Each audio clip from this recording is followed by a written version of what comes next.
Hi everyone, welcome back to my channel Books with Natasa. Today we'll be doing the TMI versus TID versus TDA tag created by Samantha Books. I will put her link down below. I was inspired to do this tag by my favorite booktuber Emma Books, and I think it's about time that I talk about the Sarah Hunter Chronicles now that I finally have caught up with most of the books. So first I want to talk about each of the books in case some of you haven't heard about them already. So the first book is City of Bones by Cassandra Clare. This is the first book in the Mortal Instruments series. This series is compiled by 6 books and it's quite old, but it's a stamp on the book community. And it's about this girl Clary who started seeing things, vampires in Brooklyn, werewolves all over the place, witches, warlocks, and all that stuff. And suddenly one night her mom gets kidnapped by this man named Valentine, and she's thrust into the shadow world, and in the effort to try to find her mom and save her from this man who she has no idea what he's doing to her.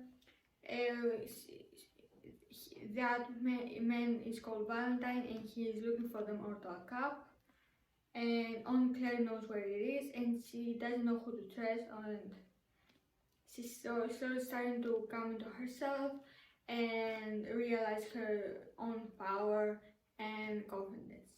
This is the first book. The next book is Cloak of Angels. This is the first book in the Infinite Devices trilogy, and this typically is a prequel to the Mortal Instruments series because it takes place in the 1800s. That's before 2010, I believe, where the Mortal Instrument takes place. Now, this book follows Tessa Gray, who just moved to London from after her aunt and only family died in New York, and she comes to London to find her brother and to see what she's going to do with her life. And when she arrives in London, she gets kidnapped by the three witches, the Dark Sisters, because she has a gift, and they basically torture her. Then she escapes with the help of someone. I won't spoil anything for you. And she is trying basically to find out why all this is happening to her, why this man wants her, and I can't say anymore because it's spoilers, but basically this is it. Now this next one, I'm holding Lord of Sorrow, which is the second book in the series, but I will be talking about Lady Midnight, which is the first book in the Dark Element series, the Dark Artifices series by Cassandra Clare. This is her most recent work, if you exclude The Last Hours, which I haven't started yet. But this book is about Emma Carstairs, and who all her family died when she was young, and she became part by that with Julian Blackthorne, and they basically all living together with his brothers and sisters because all their parents are dead because of Sebastian's seeds in the previous books. I can't say anymore because it's spoilers. So in order to read this series, you definitely need to read the Mortal Instruments, Heavily Fire, definitely. The Infinite Devices not so much, but if you absolutely don't want to read these books, you can start these ones. It's just you will be spoiled for the ending of City of Heavenly Fire. Now this series is amazing, you should guys definitely try it.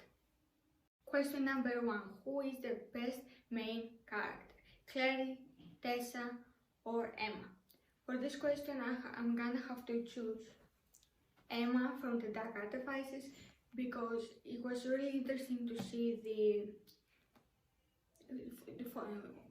us following a character that has been in the shadow world for her life and not just rushed into one and doesn't know what's happening. She's Sarah Hunter, she's a warrior, she's incredible, and I love how badass she is. She's like a female Jace, and she's so incredible and so passionate, and I really love her.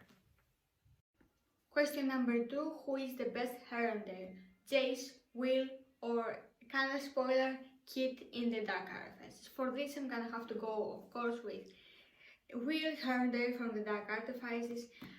I don't know, maybe it's because he was my first ever real book boyfriend, or this was the first series that got me into reading, but Will has a special place in my heart and will always have. I wasn't sure if he will hold up to this day, but I recently reread this series and I still loved him very much. He's incredible. I love how funny and witty he is, how he hates ducks and with the demon pox and everything. I just really love him. He's the best.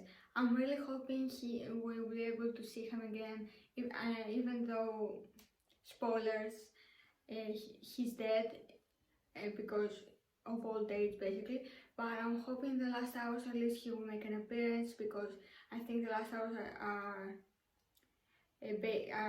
set in 1900s and I think he's still alive by then, but I'm really hoping he makes an appearance again, because I really miss him and this series just isn't enough for me to see him. I want more content. Question number 3, best love triangle, which is Claire, Jason, Simon from the Mortal Instruments, Will, Tessa and Jem from the Infernal Devices, Emma, Julian and Mark from the Dark Artifices. Now for this I'm gonna go with again the Infernal Devices, which is Will, Jem and Tessa. This is my favorite love triangle of all time. Usually I hate love triangles because they get really ugly and basically they have so many hateful emotions between the girl and the two guys, or the two girls and the one guy, so I usually stay away from love triangles, but this one was done so well. Cassandra Clare has incredible power in her writing style and I really loved it. I love how Tessa loved both of these boys equally, but even though she did choose Will at the end, there were no hard feelings between Will and Jem, or between Jem and Tessa.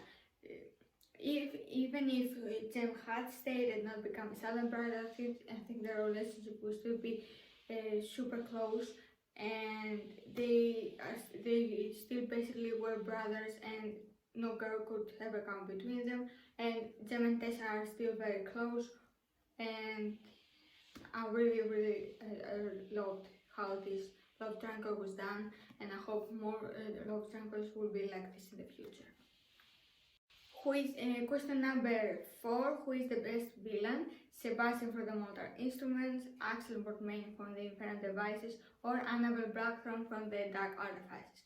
For this I'm gonna have to go with the Mortal Instruments, Sebastian Morgenstern, because I really did sympathize with him in this book. He didn't exactly choose to be bad.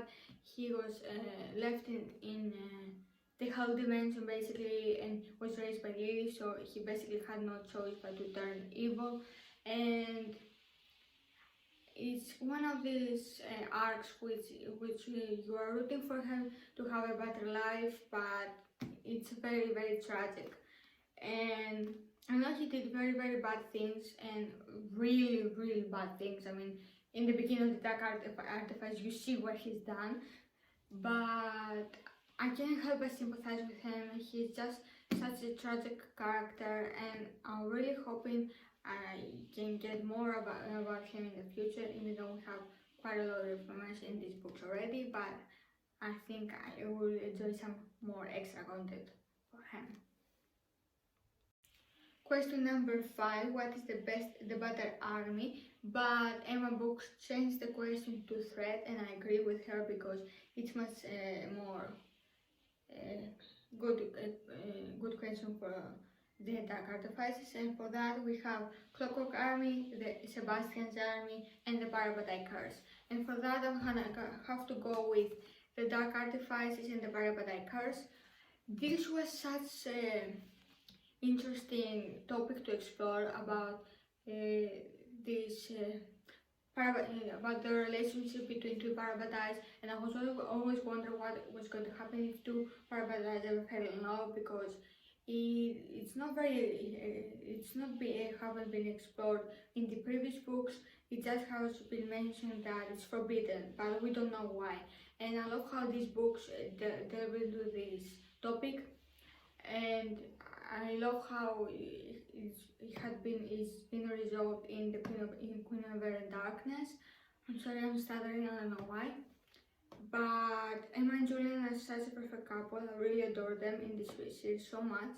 And it was heartbreaking to watch them suffer like this because one kept trying to protect the other from the curse. And that's all I'm about to say because I don't want to spoil you for these books. They are incredible. So yeah. Question number 6. Better first book, Clockwork, City of Bones, Clockwork Angel, or Lady Midnight. And for that I'm gonna have to go with Lady Midnight by the Dark Artifices. I'm holding Lorosaurus right now. And in case you haven't noticed, these books are enormous, and I love that about them because the previous books were about 300 or to 400 pages. These are 500 to 600 pages, which is why it takes Gibson's more time to dive into the story slowly and develop all these feelings for the characters.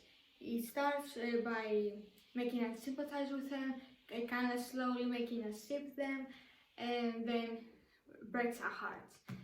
So many things happen in this book, so much action, so much blood, so much combat, so much romance, and I absolutely loved it. I read the Midnight in about 3 to 4 days, I believe. I was so hooked into the book when I first read it, and I absolutely adored it. It took me a while to read the Lorosaurus, but Lady Midnight still is one of my favorite books ever.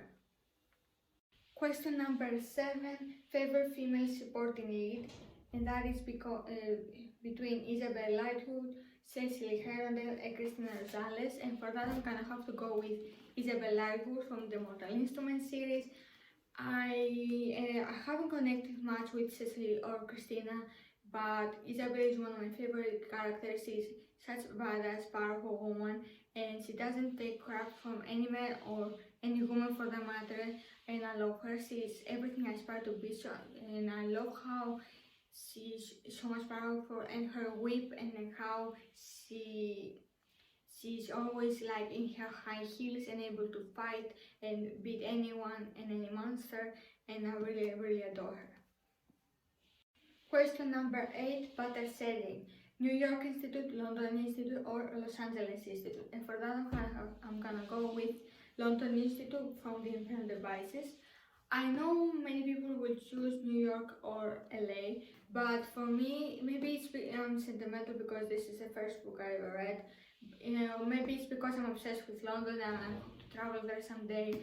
I'm not sure, but I think in the LA Institute wasn't really shown in the Dark Artifices. The New York was shown, but I did fall in love with this one because it had real inside, of course, and it was in the center of London, and it had that creepy gothic vibe into it, and I absolutely adored it. My second, of course, would be the New York Institute, but for this I'm gonna have to go with the London Institute. Question number 9, better last book, City of Heavenly Fire, Clockwork Princess, or Queen of Air and Darkness.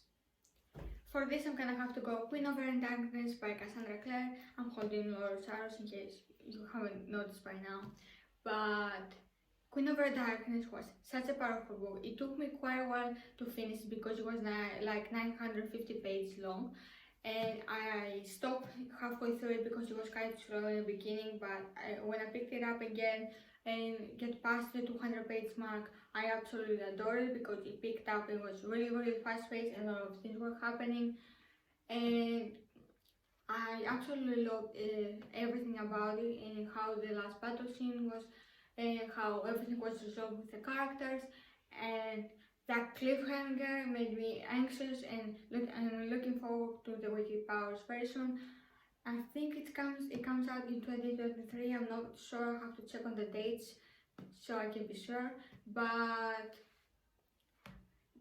that book was incredible. I gave it 5 out of 5 stars. I think all the books in this series I gave 5 stars. It's incredible, and if you guys are intimidated by the size of these books, you should.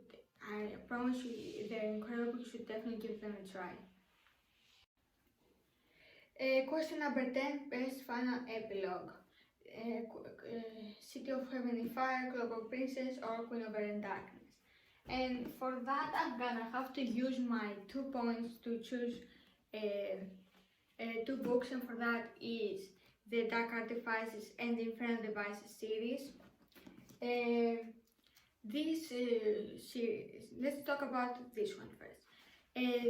This epilogue is really known throughout the book community as being the most heartbreaking thing you will ever read, and I have to say it's true because after reading this book this a few months back, I actually still cried my eyes out, and I never cry with books, and it broke my heart into 1,000 tiny little pieces, and it's just incredible in how they setting up the continuation for the story, and I really did love it.